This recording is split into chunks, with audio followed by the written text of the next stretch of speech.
How to delete your Tumblr account. So hey guys, in this video, I'll be teaching you how to delete your Tumblr account. To delete your Tumblr account, all you need to do is open up your Tumblr right here. Once your Tumblr is open up, right here is the next thing we need to do is right here is click on the bottom right corner. You will select profile icon right there. And as you can see, once you just need to press on that. Now we're gonna press on it. After pressing on that right there, you see a settings icon. Settings icon on the top right corner. Press on the settings icon right there. Then after pressing the settings icon right there, next thing we need to do right here is here on the account. There you go. Settings. It will be located to here to settings. Then you will see account settings. Press on account settings.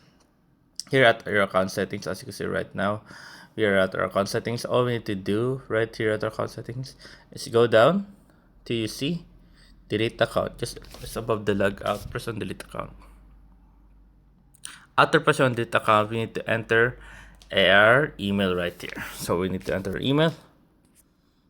There you go. Enter that up, then click on delete everything. Are you sure you want to delete your account? Yeah, I want to delete my account. So click on yes, right next to cancel right there. As you can see, it's now loading. So there you go guys, it has now been deleted. Your account here on Tumblr has now been deleted. So yeah, there you go, that's how you easily delete your account here on Tumblr. Hope you guys liked the video, hope you guys enjoyed. If you have any more questions or maybe concerns, you can always leave it in the comment section below, and we'll be happy to answer you as soon as possible on here on How to Rock It guys. Anyways guys, there you go, and thank you guys.